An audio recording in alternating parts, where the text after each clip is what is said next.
Bonjour à tous, bienvenue pour une nouvelle émission de la CTV Internet Web TV. Donc sur le plateau, j'accueille Patrick Vérec, donc de Grégoire. Bonjour. Bonjour. J'accueille également Thierry Lebricaire. Bonjour. Bonjour. Donc New Holland, responsable des machines à vendanger. Oui, responsable plateforme manager, machine à vendanger et olive chez New Holland. Justement, on va parler de l'olive pendant cette émission.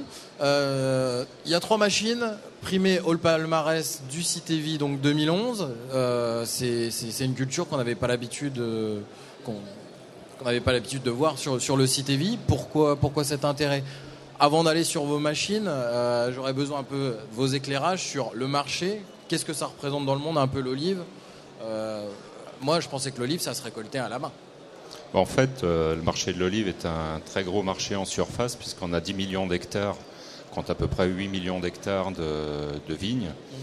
Et donc, naturellement, comme on a des systèmes qui sont un petit peu proches au niveau de la technologie de récolte, tout du moins jusqu'à ce jour, il était logique qu'on s'intéresse à ce marché. En termes de segmentation, il y a une segmentation en termes de production d'olive, intensif, super intensif. Alors, on a l'habitude de classer les olives en 3 segments. La partie traditionnelle, qui est l'arbre qu'on a l'habitude de voir historiquement en Grèce, en Italie, dans tous les pays autour de la Méditerranée, est arrivé par-dessus, cela ça représente environ 80% de la surface mondiale, est arrivé plus récemment une culture intensive, où on est sur 300-400 pieds hectares, préparé déjà pour une certaine mécanisation avec des vibreurs.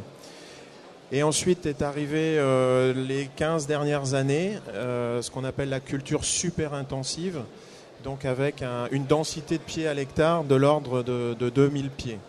Donc planté avec une orientation très mécanique pour s'adapter aux machines à vendanger qui existent aujourd'hui. Et donc, naturellement, comme Grégoire, nous avons développé des machines spécialisées pour ces récoltes-là. Néanmoins, vous êtes sur 2 segments différents. Vous, Grégoire, c'est plutôt ce qu'on appelle l'intensif. Oui, en fait, on est présent sur les 2 segments parce que quand ce marché s'est développé, comme le disait monsieur, sur le super intensif, on avait des arbres de très petite taille qui pouvaient même être récoltés avec des grosses machines à vendanger. Ces arbres ont grandi, ce qui a nécessité d'avoir des machines adaptées, d'un gabarit plus important.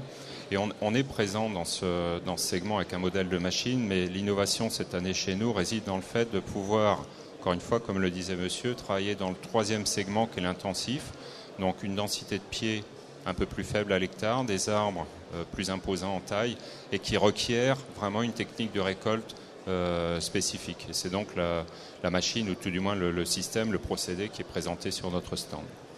Concrètement, la machine, par rapport à une machine à vendanger, il y a des images sur votre stand, on voit la machine qui englobe, c'est une énorme machine, le procédé. Oui, c'est-à-dire qu'en fait, c'est un travail que nous avons fait en commun avec des oléiculteurs, c'est-à-dire qu'eux auraient même souhaité qu'on ait une machine encore d'un gabarit plus important, mais on atteint maintenant les limites de ce qui est possible d'un point de vue pratique, portance. Au niveau des sols, on a souvent des conditions de récolte humides.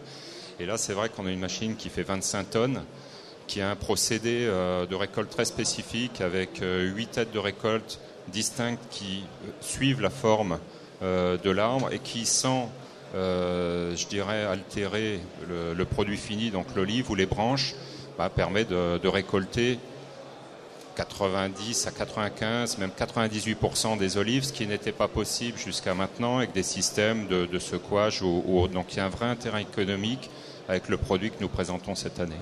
D'accord. Pour la culture super intensive, un petit peu différent, mais vous êtes parti sur une base de machine, la Bro 9000. Voilà, nous sommes partis de notre ADN Bro.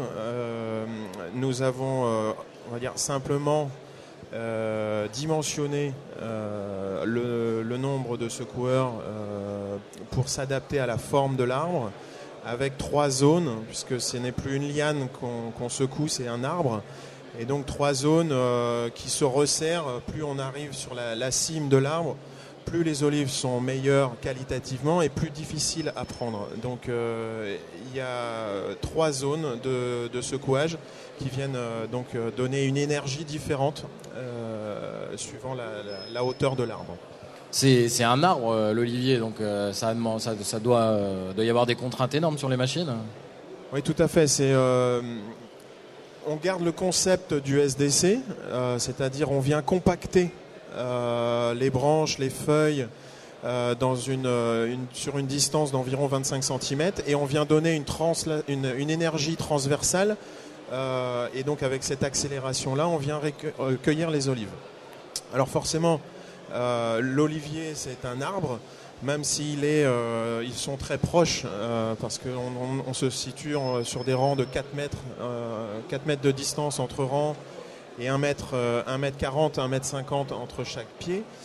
C'est une masse végétale très importante avec beaucoup de bois et donc on vient mettre ça en mouvement et on a mesuré des efforts, c'est environ 10 fois l'énergie qu'il faut pour secouer une liane de vigne normale, on va dire. Qu'est-ce qui motive le marché de l'olive, enfin l'intensification, on va dire, de la culture de l'olive ?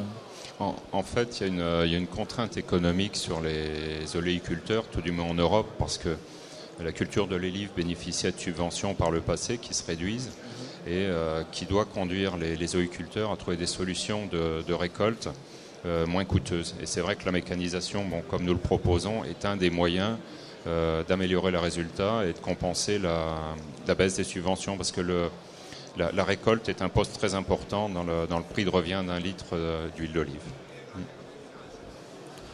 Aux États-Unis, il me semble aussi que c'est une préoccupation globale. Oui, les Américains ont commencé à promouvoir l'huile d'olive comme bienfaiseur pour la santé. Et donc ça sort on va dire, des pays traditionnels qui sont autour de la Méditerranée. Et donc la consommation d'huile, on va dire, s'exporte un peu partout dans le monde.